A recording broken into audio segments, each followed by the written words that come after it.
So those of you who remember Lucille Lampy, Grandma Cookie. Yeah. We got this at one of the youth auctions many, many years ago. Linnea Ennebo, who's quite an artist, made this. So I brought it in because I'm gonna see if the family, when I get with them soon about Lucille's service in a few weeks, they might want to have that. So anyway, I wanted some of you to see that. Let's see, some housekeeping things.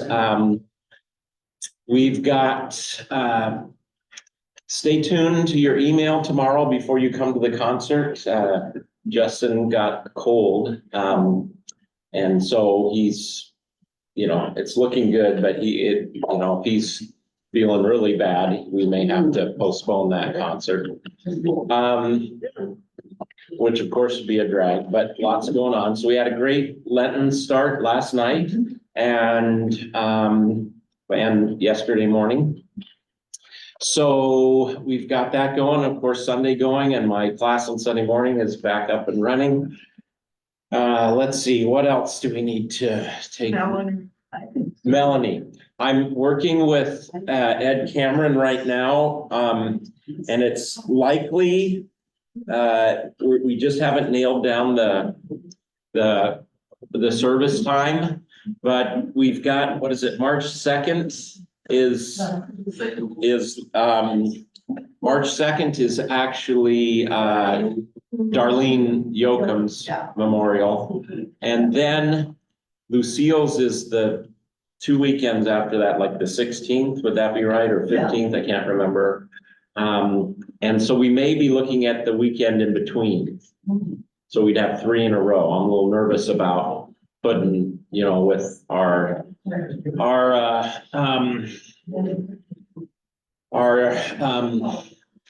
reception folks and everybody, but we will all rise to the needs and occasion. Yes, we did do Clara Barr's memorial last Monday. So it's likely that it'll be that weekend. There's a Pinewood Derby here though that Saturday, but we're thinking we can do both. They're over there, and I think it'll work. So you should hear soon about Melanie's. I'm thinking that I want to have it on a Saturday, knowing that the choir is open to singing at her service, since she was such a devout member of the choir. 15? Oh, I thought it might be the 16th. Yeah. I think it is the 16th. Yeah, I think it's on a Saturday. What's that? It may be the 9th. Yeah, it may be that weekend. That's Saturday. Yeah, okay, yeah. I should go in there and let them know. Is there someone, if I let you know that, can you? Okay, so you can get the word out that way. Okay, Jared.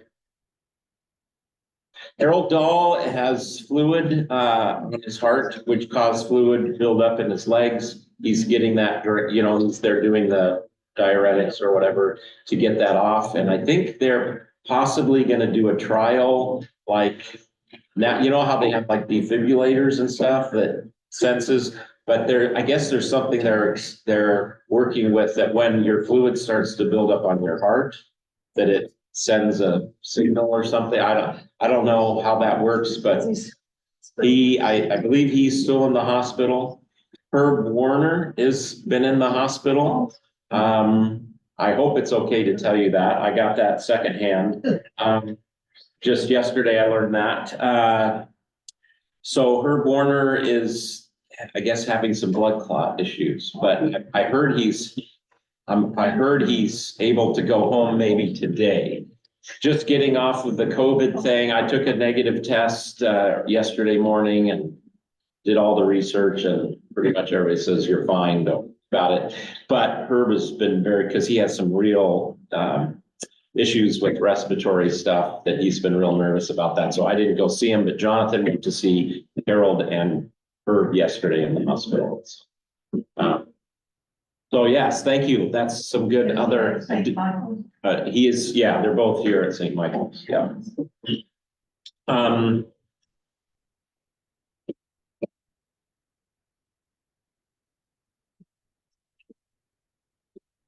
Sorry, this is about what we're just talking about.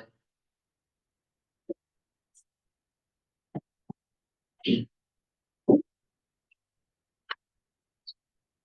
you call and let him know that we did that Friday or Saturday? That Friday or Saturday, that's that. I hope everybody's good.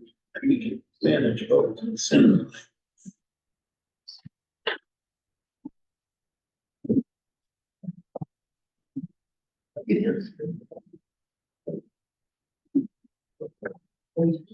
Okay, so yeah, so we're into Lent and that's wonderful. And I can't believe it. Any other things for the good of the order? All right, well, it's always really great to see you guys, and sorry we lost a week there with the snow. We probably would have been fine, kind of loosened up pretty quickly, but but I always have to remember our CBEC people and that it's way snowier out there and icier out there. All right, so with that, let me share up the screen here and we will get started. The Lord be with you. Let us pray. Gracious God, we pray indeed that your Holy Spirit will be with us as we are in your word together. And we give thanks for the promise that you are with us, especially as we are in your word. And so give us your Holy Spirit. We pray this in Jesus' name. Amen. And maybe it's helpful to also just say that, Lee, it's great to have you here. She's meeting Don Budden, and plans for Ben's service are going to be later in the summer, it looks like. So, but just wanted to say it was really great to have you stop in this morning. And headed off back down to Arizona. I'm jealous. Yay, yes. Speaking of that, I should probably mention that I am actually taking a speed run to Arizona. I'm leaving later today.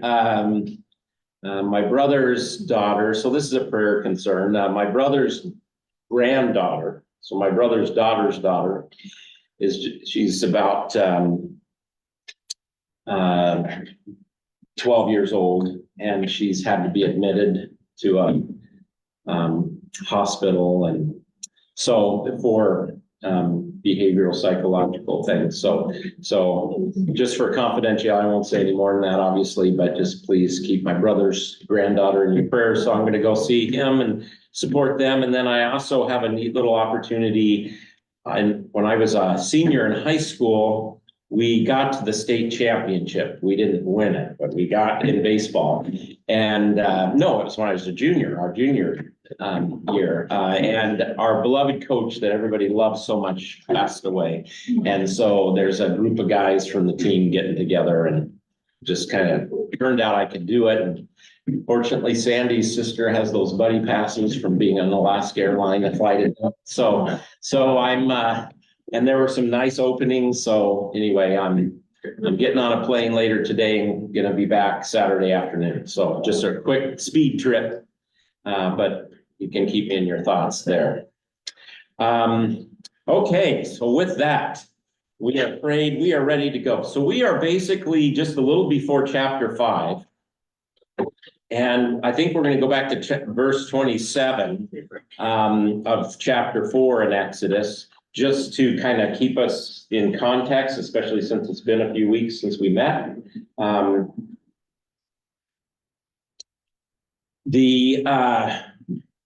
And so remember where we're at. Moses has been commissioned to go tell the Pharaoh to let the people go. He's been given a promise that God's going to go with him, but he's done all kinds of resistance. I'm not a good enough speaker. Who's your name? You know, every kind of excuse to not go possible. So we all relate to him with that, of course. And then he even says, since I don't speak well, and God says, well, I'm going to give you Aaron. You know, he can speak well. And so he'll go with you. And so we had some tough texts a couple of weeks ago about God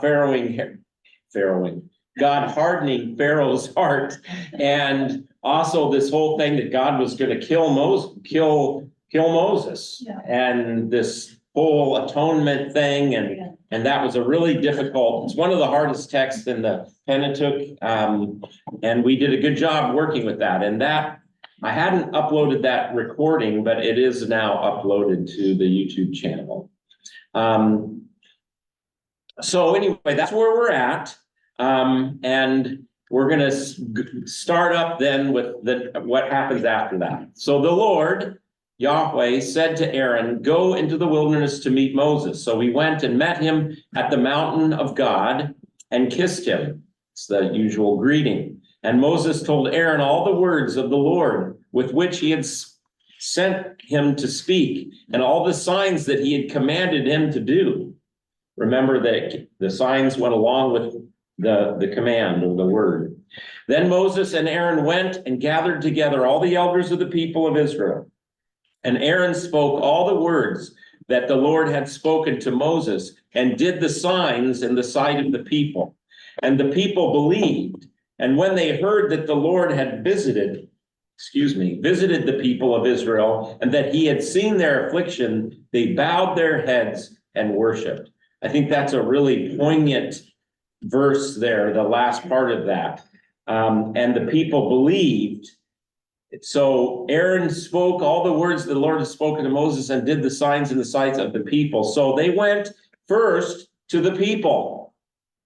These are the enslaved Israelites, and hey, you're going to be set free. And there were signs that accompanied that, and there will be signs that accompany it. And they believed when they heard the Lord had visited the people of Israel, and that he had seen their affliction. So what created faith? It's kind of interesting to pause and just make a couple notes on this. What created faith in them after how many years have they been? 400? That God had noticed. And we've talked so far a fair amount about how faith is clinging to God's promise, even when our circumstances don't seem to match up with that promise. And so finally, the people hear that the Lord has heard, and he's visited the people of Israel, and that he'd seen their affliction. So heard, seen, visited. So look at those verbs. Those are God is doing that. And with that, they bowed their heads and worshiped. So that's a powerful thing. Comments, questions on that little? Yeah, please. Yeah. Who did the signs in front of the people? Was it Moses? Was it Moses or Aaron? Right. Yeah, good question. It's in the sentence. It doesn't quite make that clear, does it? Yeah. The good news says that Moses performed all the miracles. The Good News Bible says Moses. Okay. Did I miss one? I think it was usually Moses that did the signs, and Aaron. Aaron did the speaking. Yeah. Yeah. That's a great example, by the way. And I love some of these paraphrase Bibles, like the Good News Bible and the Message. But just remember, if it's a little ambiguous in the actual text, a lot of those translations will make a decision for you. Paul. Yeah, and that's the part of the problem. We don't have Hebrew in front of us. Right. We have English, and in English, the antecedent is Moses, Yes. but I don't know what it is in Hebrew. And I'm thinking, what are some of your, I'm reading from the ESV, that leaves it a little ambiguous. What do yours have to say? Yeah. The people. So Aaron did both. Yeah. So the NIV makes that. So I don't know, my Hebrew isn't good enough to where I could just go in and find that out, but evidently it's ambiguous. Yeah, Yeah. I typically use the Logos Librinex, Right. and so they're a little bit more different than some of the others. So I don't know. Yeah. Yeah. as the priest. Eaten well. Sure. Yeah, so we get a distinguishing of the two. Yeah. Yeah, well, we'll see as we go along, you know. No, he wasn't, but so I guess Dorothy, you're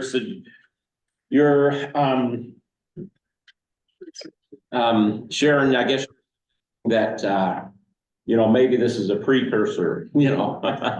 You take care of Lee, yeah. All right, so we don't know, maybe it's not important. Right, yeah, 17, yeah, it's God tells Moses to take this staff in your hand so you can perform miraculous signs with it. You know, that was God's intention. right, that Moses is gonna do the signs, yeah, yeah. And these are all things that you guys are such good Bible scholars, these are all things that the translators have to think about, you know, on occasion. Now, the great thing is if anybody ever comes to you and say, oh, we don't have it in the original languages, how can we know what it really means? We don't, well, most of these decisions don't make a difference to the ultimate meaning, but in truth, you have more at your disposal than Christians have ever had. You have multiple literal English translations, ESV, the NIV is kind of in the middle, but the RSV and, you know, all these different English translations. And then you have these kind of paraphrase translations that don't, like Eugene Peterson makes the point that he's trying to translate the meaning and not word for word. Because doing it word for word sometimes doesn't get the meaning across. So, but you have both. And so you don't really need to know Hebrew.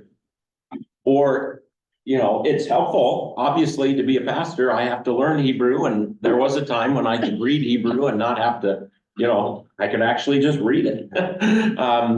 But, you know, you don't use it as much and you lose it. But anyway, so knowing the languages is great. And by the way, you can get Logos Bible software, and, you know, if you learn how to use it, you can look stuff up in the Greek without knowing Greek. So, but anyway, but I just want to make the point, you're okay, because you have great things to compare. And sometimes people buy these Bibles that have the NRSV and the NIV and the, you know, a couple of them all in one column. And if I was to buy one, I would want to have the NIV, the ESV, maybe the NRSV, and then the Message. Because that way you could look at the Message and then look at the literal, and you could compare it. So if I was going to buy one of those comparative ones, that's what I'd search for. I don't know if they make one. In my Logos stuff, I have something called text comparison, where I can put whatever translations I want next to each other. So, but that helps you see, because you can go, oh, this one is a little different. There must be a little bit of a decision to make in the original language. But like I say, and then finally, not to go off on this tangent, thank you for getting me. Finally, our translations, with the exception of like the Message, which is Eugene Peterson's own translation, these are all committees of scholars. They, you know, and they do have biases, you know. The NIV is probably a little bit more evangelical world of Christianity. The ESV is loved by Missouri Synod Luther. That's what they read on Sunday mornings. The NRSV, the New Revised Standard Version, is probably read mostly in the ELCA and a lot of other Reformed mainline denominations. So they all have a little bit of a bias, but nothing that's going to radically affect much. But it's done by committee, so they get together. Can you imagine doing this? Martin Luther, when he did it, you want to know his committee? It's Philip Melanchthon and some other folks in Wittenberg. He would write back and say, I need this book because I can't figure this out, and he would correspond. So it was mainly his translation, but he would correspond. He had people that he would dialogue with. All right, that's enough of that. My goodness, let's go. All right. Pastor Bill. Kim, yes, please. Oh, I just wanted to say regarding Aaron doing signs, is in chapter 7, it's his staff, he's the one that throws the staff down and it turns into a serpent. Oh, wow, okay. So there you go. So Aaron 7:10, yeah, just a little will- FYI. Cool, thank you. Gloria. Well, I was just gonna assume that these committees that did the translations probably knew Greek. Oh, They're they're all Yeah. scholars, like Yeah. they, yeah, absolutely, yeah. Pastor Bill, so they are, Moses and Aaron now are in Egypt. Moses Correct. had not been in Egypt, but now they are in Egypt. They are in Egypt before the Pharaoh. Let's go on right now. And there you go. We got the King James, which shaped all of English literature. And you got Shakespeare and, it's a gorgeous translation. It's beautiful. And now they've got the new King James, which is updated some of the out of date, like a word 500 years ago in English doesn't mean the same thing in English that it does today. So but they've tried to address that problem. I think it's a very helpful translation to have before you. It is only, however, using much older Greek manuscripts. When the King James was translated, they used about 4 or 5 different manuscripts of the New Testament that were only, they only went back to like 1000 AD. Now we have full Bible that's 325. Is this the 80. Dead Sea Scrolls? The Dead Sea Scrolls had no New Testament stuff, but we have discovered papyrus. We don't have a full Bible in papyrus, but close to it. Our full New Testament that's dating to early 200s. And then the Codex Sinaiticus and Vaticanus, these two complete Greek and Old and New Testament books. We have the full Bible, and pretty much, and those date to early 300s. So since the King James was created, now we have all these older manuscripts that they're using. And it gets into all kinds of weeds about there's different manuscript traditions and this type of thing. Yes, Joy. Called King James. Because King James is the one that said, I want endorse this translation. Yeah. England. Yeah, and who did, and wasn't Tyndale? Anyway, there were some, I'm trying to think of the important people, but we have the notes that they made some of in making decisions and looking at it, and yeah. It's a fascinating thing to me anyway. But the bottom line is you can have real confidence that your English translation is not, you can't have 100% certainty that it's exactly on every, but it reflects, I would say you could have 98% of what the original is. You can have total certainty, but there's other things where there's some confusion on things, but they're very minor. There are not very many of them, and they're very, they don't make a change in our doctrines or beliefs or anything like that. All right. Now let's move. So let's do bricks with a straw. Afterwards, Moses and Aaron went and said to Pharaoh, "Thus says the Lord, the God of Israel, let my people go that they may hold a feast to me in the wilderness." Now, this is interesting. This is what, in this reading of Exodus, I hadn't really thought of this before. This is not, let my people go forever so that they can go home. This is so they can have a feast in the wilderness. Interesting. But Pharaoh said, "Who is the Lord that I should obey his voice and let Israel go? I do not know the Lord. And moreover, I will not let Israel go." Then they said, Yeah, why not? That's right. Alfie. The God of the Hebrews has met with us. Please let us go 3 days' journey into the wilderness that we may sacrifice to the Lord our God, lest he fall upon us with pestilence or with the sword. Okay, again, is this exactly what God told him to do? Not exactly, is it? Okay, that's kind of interesting. But the king of Egypt said to them, Moses and Aaron, why do you take the people away from their work? Get back to your burdens. And Pharaoh said, behold, the people of the land are now many, and you make them rest from their burdens. So the Pharaoh hears this correctly. We want to have a little vacation out in the wilderness and have a feast. And the Pharaoh says, you're just trying to give them a break. No way. And in fact, what will the Pharaoh do? The same day the Pharaoh commanded the taskmasters of the people and their foremen, you shall no longer give the people straw to make bricks, as in the past. Let them go and gather straw for themselves. But the number of bricks that they made in the past, you shall impose on them. You shall by no means reduce it, for they are idle. Okay, so now, Moses says kind of what God told him to We're tell only them. asking for a Labor Day weekend. Yeah, exactly. And the Pharaoh says no, and in fact, now they're gonna have to work a lot harder because they're idle. So now you get the justification from Pharaoh. They're lazy. They could work harder.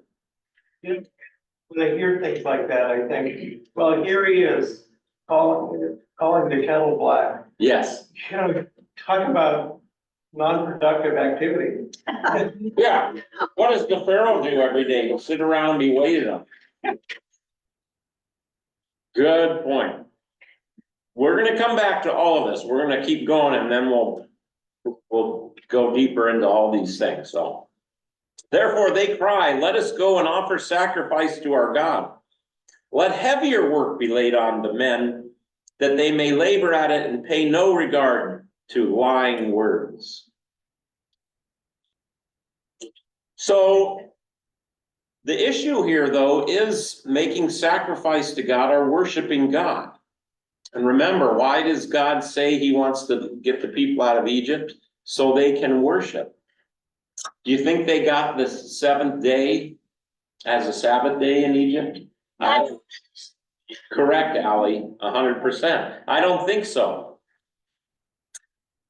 All right, well, what are they gonna do? So the taskmasters and the foremen of the people went out and said to the people, thus says Pharaoh, I will not give you straw. Go and get your straw yourselves wherever you can find it, but your work will not be reduced in the least. So the people were scattered throughout all the land of Egypt to gather stubble for straw. The taskmasters were urgent, saying, complete your work, your daily task each day, and when there was straw.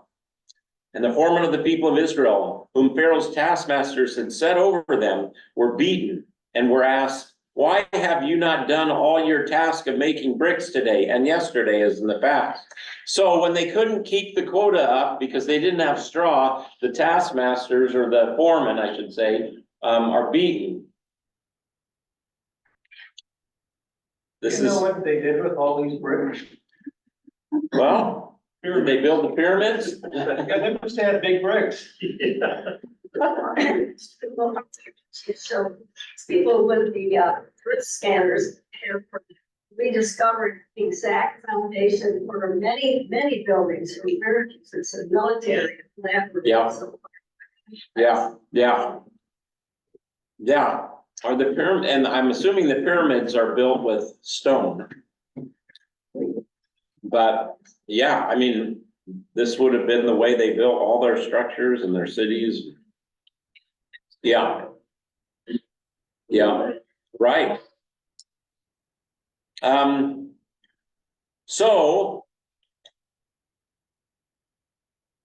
and behold, your servants are beaten, but the fault is in your own people.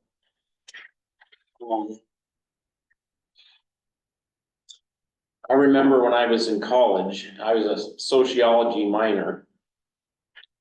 And of course, I read all kinds of books, liberal, conservative, you know. We read Milton Friedman, and we read other people that didn't like Milton Friedman, who was the free market economist guy. I didn't like him much back then. I like him a lot more now, interesting, you know, but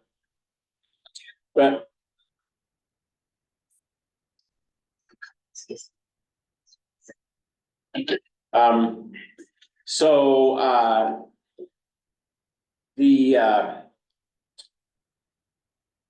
but I remember reading a book called Blaming the Victim. And it was really intriguing. You know, and this, if there's ever an example of blaming the victim, here it is. You know, you're idle. That's why you say, let us go sacrifice the Lord. Go now and work, no straw will be given to you, but you must still deliver the same number of bricks. All this. They met Moses and Aaron, who were waiting for them, and as they came out from Pharaoh, and they said to them, the Lord look upon you and judge, because you have made us stink in the sight of the Pharaoh and his servants, and have put a sword in their hand to kill us. So now, not only did Moses and Aaron, you know, the Pharaoh's calling their bluff and say, oh, well, you asked that? Well, guess what? It's going to be 100 times worse now. And then what are the people doing for us? They blame Moses and Aaron. Look what a mess you've made. You know, not to get too close to home, but I remember, and you know how much I love my mom. And, but I remember her talking about Martin Luther King Jr. And a little bit sounded like this, like he's creating the problem. You know, everywhere he goes, there's violence. It's his fault, you know. Now, I'm not saying there wasn't some things that were done that were problematic, but nonetheless, it's interesting how this dynamic plays out, and it's hard not to hear some of that in this. Let's finish the chapter, and then we'll come back and talk more. Then Moses turned to the Lord and said, "Oh Lord, why have you done evil to this people?" So now Pharaoh rips into the people rip into Moses, and what does Moses do? He rips into God. Oh Lord, why have you done evil to this people? Why did you ever send me? For since I came to Pharaoh to speak in your name, he has done evil to this people, and you have not delivered your people at all. You're no help. You're no help, God. You know, at the. Yeah, what do you think of all this? Yes, please, Gloria. Last weekend. Can't agree with God, or can talk bad to God, or that's kind of what wasn't doing here. He's kind of a straight shooter there. Yes. I'm gonna look at something here. He is being honest with God. Go ahead. It's interesting that God already told him it's gonna happen. He said, I'm gonna harden his heart.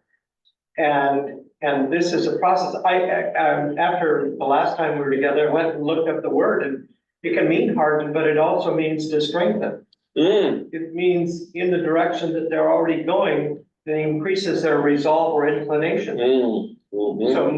So Pharaoh was already resolved to be a harsh person. Right. And the hardening process, he's just becoming more of what he already was. More of what he already was. That's helpful. That's really helpful. Moses probably thought that, you know, it was David's job to go in and talk to Pharaoh. But it was God's stuff. Yeah, it wasn't gonna be this easy. Please. They had to set up for the Passover. Well, they had to set up for the Passover, you know. This is, like you said a couple of weeks ago, Ross, if that the Pharaoh wouldn't have been hardened and just said, sure, go ahead. We wouldn't have the liberation and the story and any of it, right? Yeah, yeah. But I think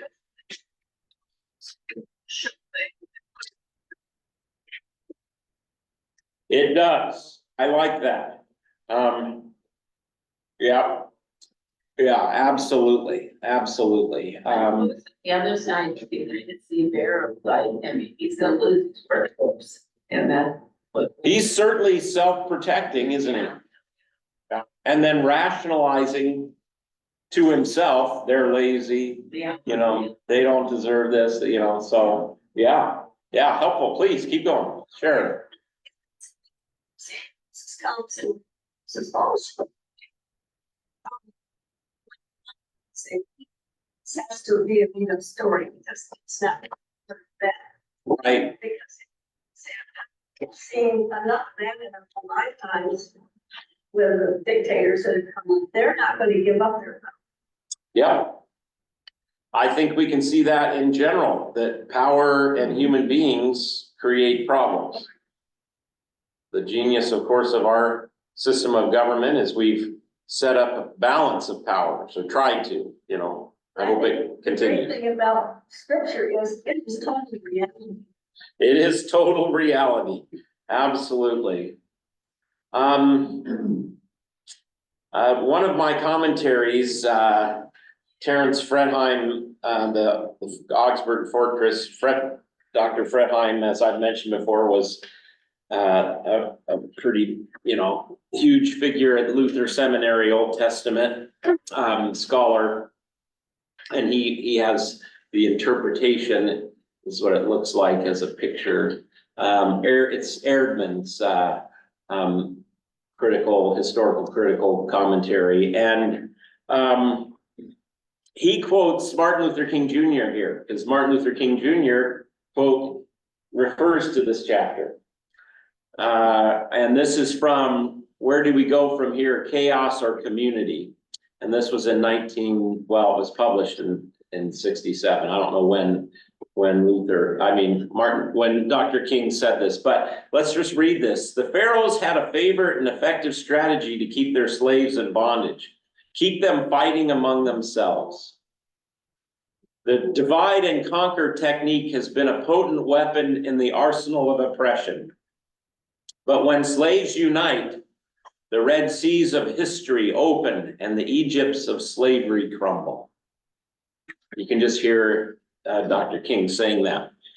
It's just such a great orator and use of language. So you can imagine that people who have been under oppressive systems like slavery or Jim Crow or segregation see in this chapter and in this book, like, wow, this is a God who delivers slaves from slavery. That sounds really good. And you learn a lot. And so when Dr. King, and I've read a ton, I haven't read so much now, but there was a time in my life where I read just about everything, every biography that I could read on Dr. King and the Civil Rights Movement. And Garrow's book, by the way, I think still is the best on the civil rights. It's real thick, but it's fantastic. But nonetheless, you see, and this is, I'm going to take us somewhere, okay? You see, even in the civil rights movement, you got all kinds of people arguing with each other and fighting for what? Power. Now, their cause was as noble as a cause you can get, in my view. But there were arguments, and if you read these biographies, and it doesn't diminish the movement at all to me. They're human beings, just like everybody, you know, and so my question to you is, what is the best way to look at this chapter and this whole book? And I've already brought this up before, but I'll bring it up again. Is this book about God getting rid of an oppressive system of slavery? Or is it about something deeper than that? This is a question. because you can see that the delivered Hebrews, are they gonna go off into nirvana now? That they're set free from this oppressive system? I don't think so. That's right.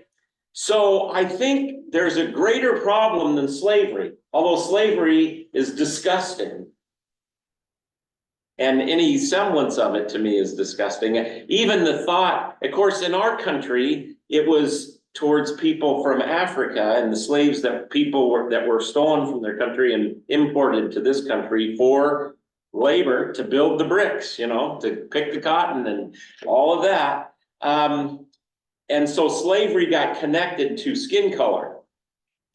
But slavery throughout the world, there's as many Caucasian people, so to speak, or people with light colored skin that have been enslaved, but in our constellation of this horrible evil, that's the way it's been. And so for me, I've always, I have to say, you can teach a human being to believe anything.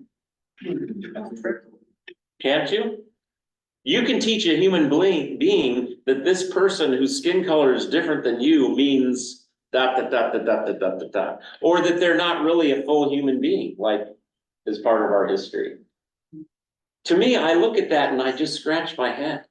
It makes me sick to my stomach, truthfully, but I scratch my head because I can't imagine that. I'm not saying I can't imagine that. I have prejudice and I make assumptions about people because, oh, you know, I'm a sinner, so I do that. But the thought that we would treat people poorly because of their skin color is just, but you can, yeah, it boggles the mind, Ally, but you can teach human beings that that's okay.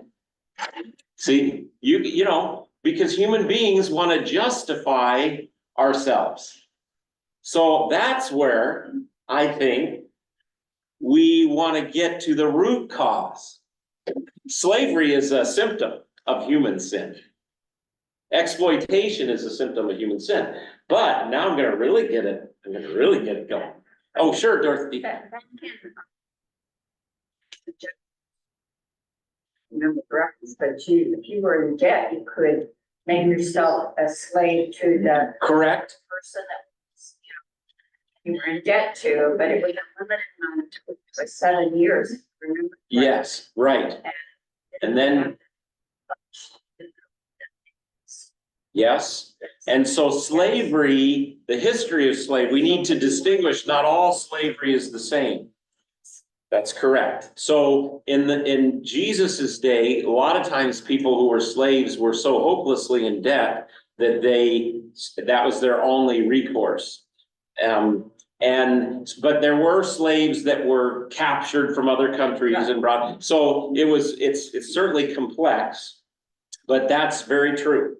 That's very true. There were lots of different usages and different expressions of this. Audrey, yeah. How did people end up in Egypt? It was Joseph and the 12 brothers, when they came 400 years before, they brought their family to survive the famine. And these Hebrews are all of their descendants. And remember how God says you're gonna multiply? Yeah. Well, they did. They did. So, and we made that point that,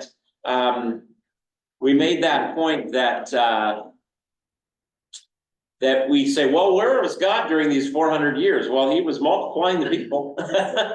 They were very fruitful. They were very, yeah. So, yeah, please, Joyce. I'm thinking, in chapter,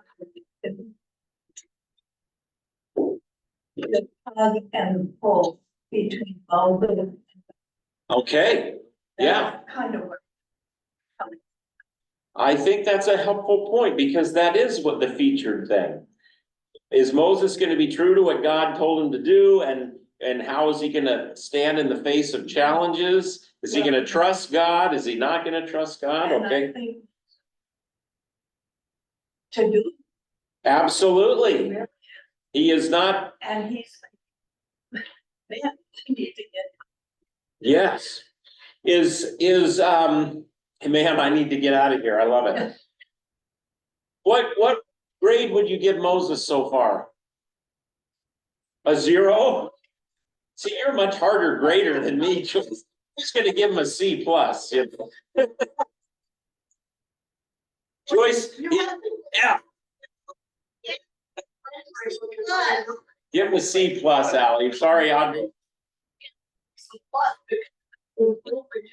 He did go, right, there you go. That's good, Paul.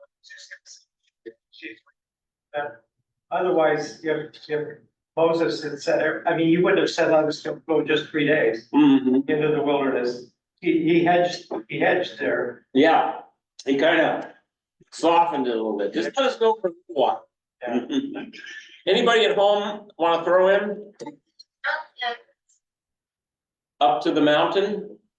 Yeah. Yeah, yeah, yeah, and that's where God. Yeah, he will, not yet, but he's gonna get the commandments, yeah. Yeah, in a few more chapters, yeah, absolutely.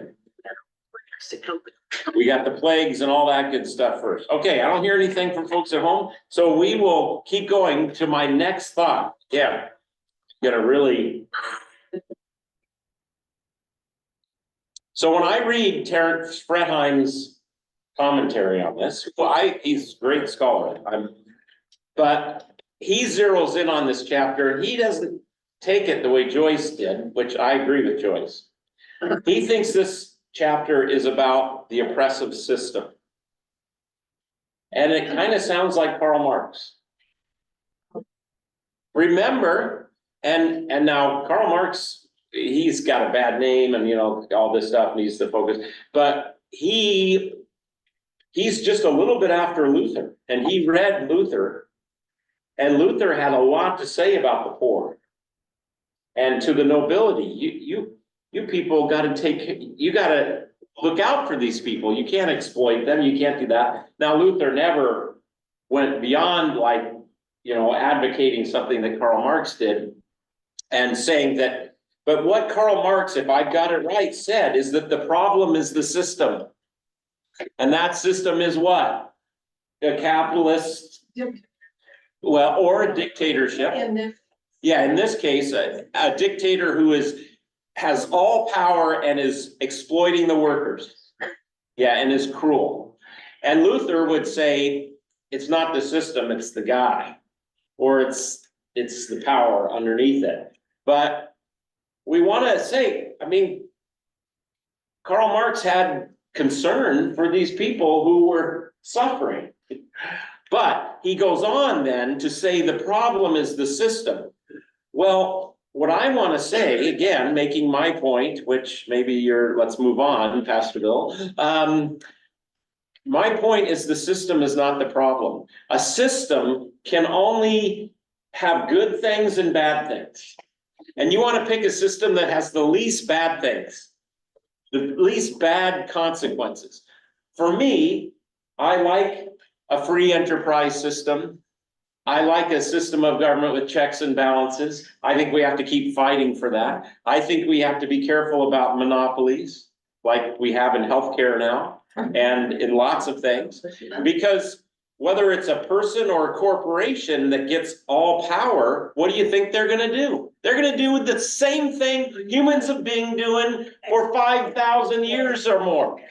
So you got to have balance of power. Power corrupts, absolute power corrupts, absolutely. And I think come up with a system where you're going to have the least downsides. And what I've seen historically, and I know a lot of people, although and some of my biggest critics on this are young people from this congregation who've gone to liberal arts schools, who come back and say, no, we can make socialism work in this United States. We can. You wouldn't believe my conversations with these great, smart, beautiful young people of our congregation. I'm not going to say, but they, and I say, well, when has it ever really worked? Venezuela, I mean, we got the communist bloc countries, now you could say, well, they never really did practice socialism in the way, and so I understand that, and I don't want to get us off on economic theory and all of this, but it is germane, my point, I think, is germane, because again, what is the problem? Is it the human heart? Or is it a system? It's both. Okay, yeah, okay. Well, and I would say it's the human heart system corrupting a system. For instance, and this is something Dr. King said that that really is challenging. He spoke directly to the corporations. And he said, if you guys keep oppressing people, you're gonna get communism. Because you're creating this hurt, and what appeals to people in that is a communist system, power to the people, and all this. So if you keep doing this, this is what you're gonna get. This is exactly what he said, and this is exactly what's happened. So if the boards, the CEOs and the board of directors of all these corporations, if they don't have a changed heart, like, this is gonna make us a lot of money, but you know what? It's gonna totally destroy this river. I don't think we're gonna do it. If you don't have moral people in those boardrooms, you're gonna have exploitation and horrible stuff, and then you're gonna get socialism. And to me, that's what's happened in healthcare. If all the powerful folks in healthcare had gotten together and said, we're gonna make a way to have affordable healthcare for people who are subsistence level, so that everybody has, if they'd have got it, we wouldn't have needed to have the government fund. But we had to, because they weren't doing it. And so we got this mishmash of whatever we have now, but so that's, I think, again, it's important to get at the root of the problem, because then finally, and we're gonna get to you, Jerry, that says, what are we as a church here for? Are we here to change hearts? Or are we here to change the system? Well, Or it could be both, but how we change that system is an issue. And I can tell you that whether it's Missouri Synod, ELCA, a lot of the big denominations are trying to change the system. That's the problem. And so we got to advocate for this, advocate for that. Well, maybe there's the place for that, but I just wrestle with, is that our job? I think our job is to change people who then change systems. But maybe that's maybe I'm doing an end run around the problem. Jerry, and then Joyce, I'm yeah. just gonna make a comment. Socialist medicine in Canada is not working. And a lot of people are coming to the United States prepared. Yes. They can't get it in Canada. Right. So there's an example where every system has pluses and minuses. And you have to decide. There's trade-offs to everything. I loved, and I'm sorry, I know this is a conservative author, but Thomas Sowell, makes this point that in this broken world, at best, you just get trade-offs. And you make one thing better, you make something else worse, and you have to live with that. There is no nirvanic system that's gonna fix, everything. Joyce, yeah. I was just going to go, I know you're saying, Good. that's why the Senate called in the CEO of Microsoft, Meta, TikTok, and held their feet to the fire because they're exploiting all these young children. Right, and especially with the phones and the media and the Facebook, And yeah. hopefully that would change their heart. Right, and so there again, and that's what we need. We need to have balance of powers. We need to have a government that can hold corporations, and then we need to have corporations, the whole government's feet, and we got this whole thing, yeah, helpful. Now, again, I know you didn't come here to talk about this today, but isn't it germane? Here we've got a system, we got the Pharoh and Moses confronted him, so we'll get back to the text now, yeah, sure, yeah. Yeah, And we have seen.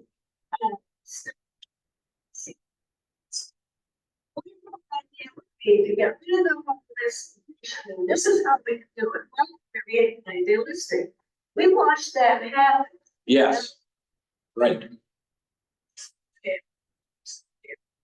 So you talk going to China. Yeah. Right, And see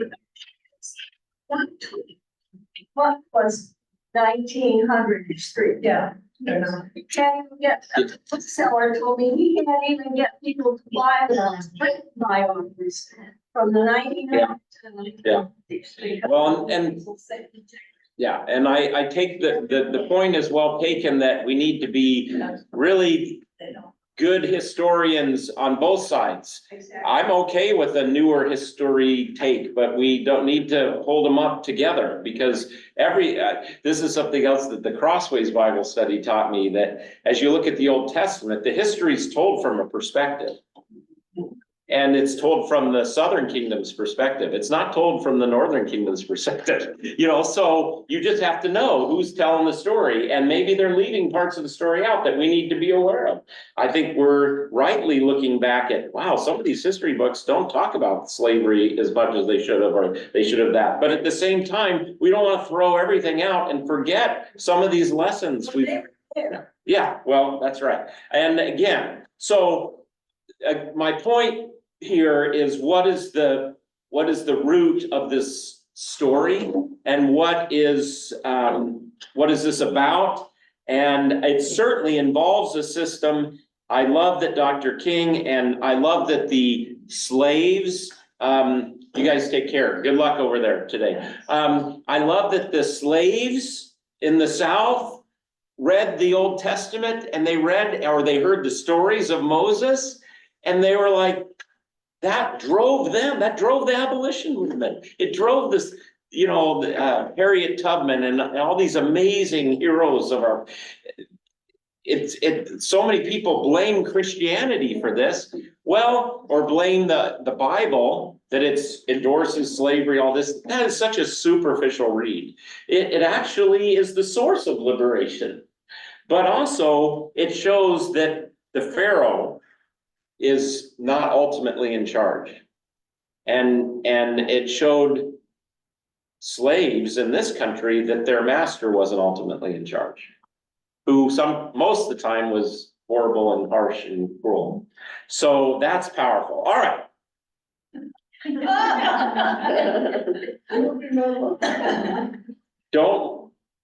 Please don't anyone hear me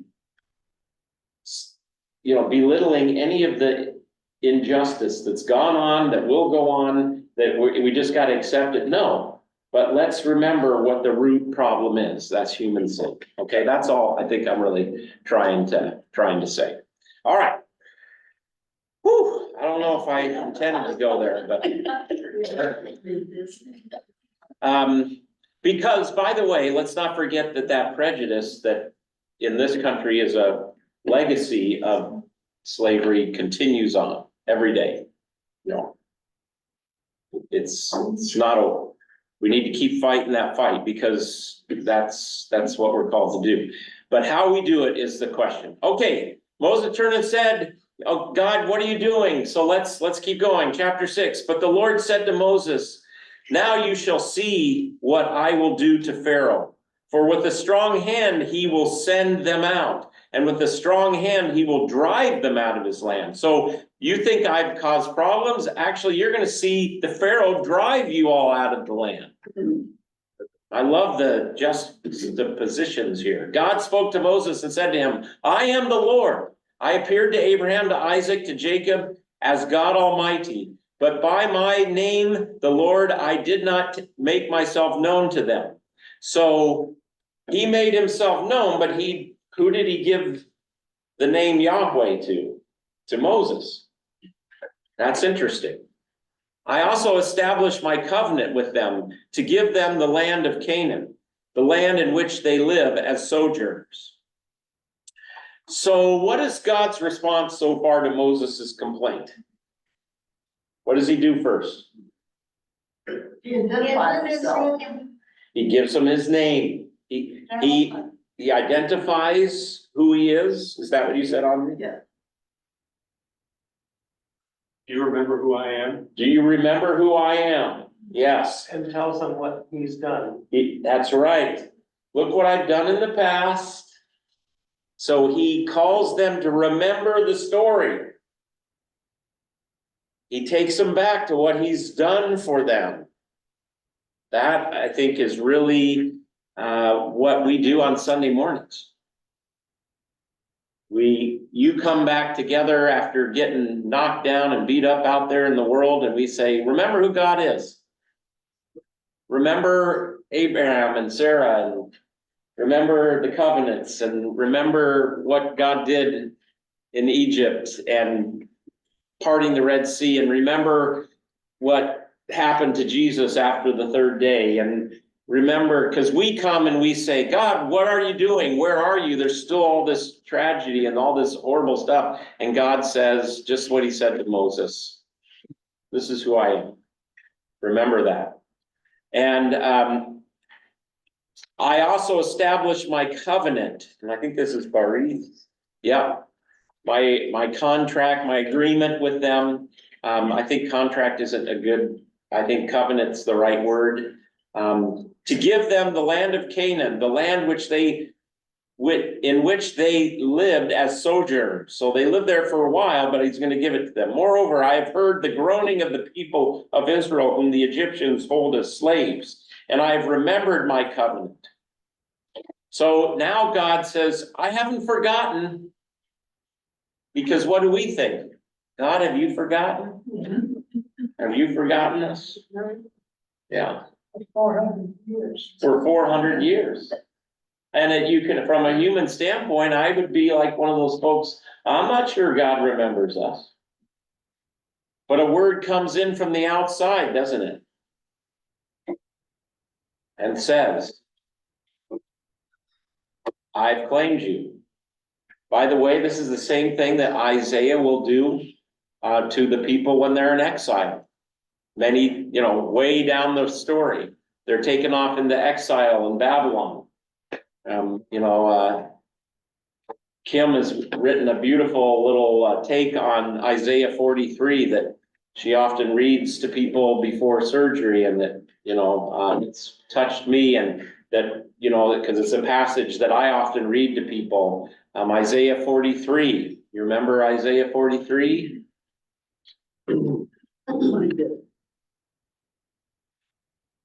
But now thus says the Lord, the one who created you, O Jacob, the one who formed you, O Israel. That's northern, southern kingdom, that's everybody together. Now the northern's long gone, the southern's, but so this is kind of a term of affection, endearment. So what does God say to the people when they're in exile? I created you. Do not fear, I've also redeemed you. I've called you by name, you are mine. When you pass through the waters, because they're worried about they're going to go home and it's going to be a hard journey.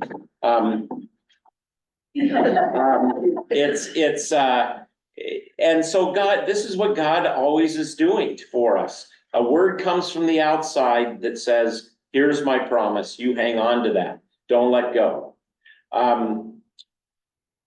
For with a strong hand, he will send them out, and with a strong hand. So we go on. Let's see. I remember my covenant. Say therefore to the people Israel, I am the Lord. Again, you get the I am here. I am the Lord, and I will bring you out from under the burdens of the Egyptians. God is going to deliver them. And so let me just make this point too, since especially with what I've already said and maybe gone over the ledge a little bit on that. God, I'm not talking about a spiritualized good news here. Like that has nothing to do with everyday realities. I'm just talking about the core issue. But absolutely, he's going to bring them out. That's the promise. This will have hands and feet and tangible evidence, and their suffering will be delivered. I will redeem you with an outstretched arm and with great acts of judgment. I will take you to be my people, and I will be your God, and you shall know that I am the Lord your God, who has brought you out from under the burdens of the Egyptians. I will bring you into the land that I swore to give to Abraham, Isaac, and Jacob. I will give it for your possession. I am the Lord. Moses spoke thus to the people, but they, oh, shoot. They did before, but now they don't listen because of their broken spirit and harsh slavery.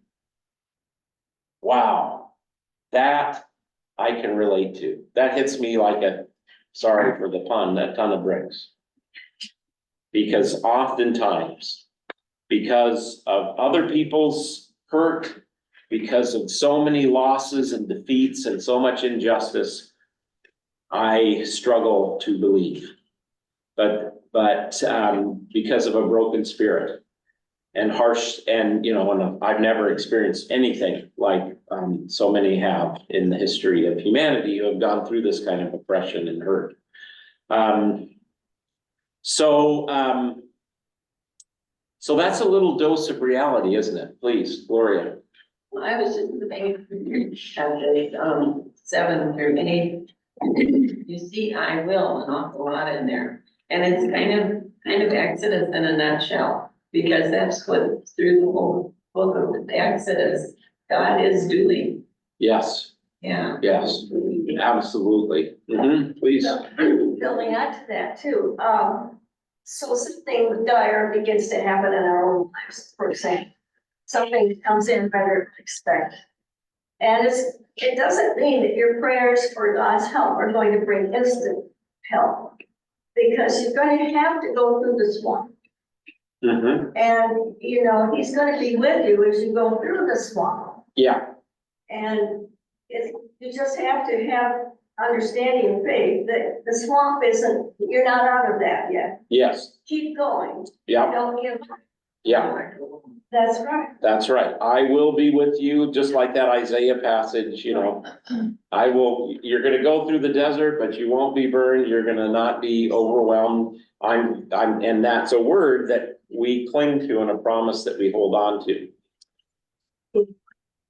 It's night surgery. Right. Yeah. And it just said, Yeah.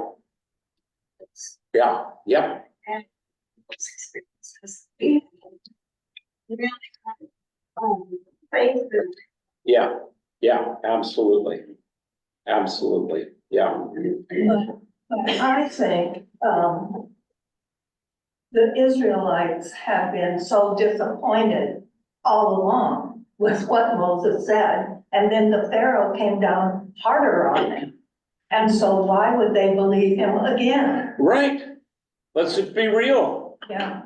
And I definitely don't look at the people with any judgment at all. I'd have been right there. I would have been. And what's interesting, the text here, the narration doesn't judge them either. Yeah. It actually Moses spoke to the people, but they didn't listen this time because of their broken spirit and harsh slavery. Discouragement. Yeah. And cruel bondage. Yeah. So it's like, now, because they didn't believe that, did God abandon them? No. He stuck with them. Absolutely. Now, once Moses starts talking to the Pharaoh, this doesn't seem to me to be that long of a period. But there was enough time where they were supposed to make these bricks and they got in trouble for not making them.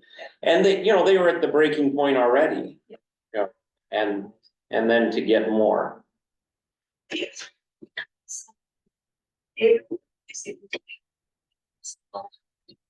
Certainly, years of all these centuries, and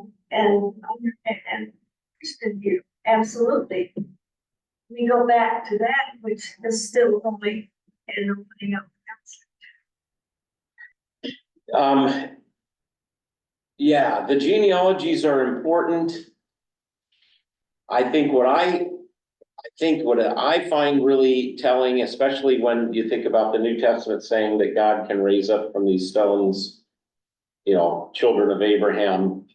I think the significance of I am the God of Abraham, Isaac, and Jacob is I'm a God involved in history. I have chosen a people, I'm not some ethereal, just purely spiritual entity. I'm involved in the human story. I'm involved and in these people's story. And they're part of God's story, and God is gonna be faithful to that, yeah. Let's finish just this little section here, and then this will be a good stopping point. So the Lord said to Moses, go in, tell Pharaoh, king of Egypt, to let the people of Israel go out of this land. Not for a temporary festival, but Moses said to the Lord, behold, the people of Israel have not listened to me. How then shall Pharaoh listen to me? For I am of uncircumcised lips. This one says faltering lips. That I'm- sounds a little better. In admitting for uncircumcised in heart and flesh to be my sanctuary. Yeah. What does your translation say? Faltering. Faltering lips, uncircumcised lips. Yeah, so it's unholy lips or not feeble, frail. But the Lord spoke to Moses and Aaron and gave them a charge about the people of Israel and about Pharaoh, the king of Egypt, to bring the people of Israel out of the land of Egypt. So again, it's quite amazing. I just am thankful for this today because, man, do I ever feel inadequate most days. I don't know if you know that, but at the task at hand, to be a pastor in this time, to be a father in this time, to be a husband, to be a person, a citizen of this country, I feel very inadequate often. But that's right where God loves to work with us. I think God does a lot with our sense of inadequacy. Well, good. That's right where God can work with you, Joyce. Yeah, absolutely. Because look, God didn't say, yeah, you're right. I'm going to try something different. But the Lord spoke to Moses and Aaron and gave them a charge about the people. No, you do what I told you to do. I know your feeble, frail attempts. I know you're not worthy or adequate to the task, but go do it. Still go do it. Hang in there. Don't give up. To say this. Yeah. Yeah. God saying, just wait till we get to chapter 12 and then you'll see. Yeah. Yeah. All right. Well, this is an interesting, I hope this was a helpful study today. And if it was struggle or troubling, you're in my thoughts and prayers. Let's keep the conversation going. Don't give up. That's the bottom line. Don't give up. God is faithful. He's going to get the job done. And that's the good news. Okay, we get a genealogy next week, and then we get on with the story. Moses and Aaron before Pharaoh. So we go back to Pharaoh and off we go. Okay, thanks everybody. Appreciate it. Go in peace, serve the Lord. I will. Thanks, Kim. Thanks, Bob. Thank you. Hey, Pastor Bill, on the owl, the men's first voices were coming through really clear, but the women's were not at all. They were very pixelated. So I don't know if there's a setting or something. Like Joyce's was clear, but everybody else was really pixelated. So like Sharon. Yeah. Did you hear Paul? His would come in and out, but it was stronger. Wonder what's going on. We got everything plugged in, right? Maybe I didn't get the microphone. Thank you. We'll have to think about that. Okay. Bye.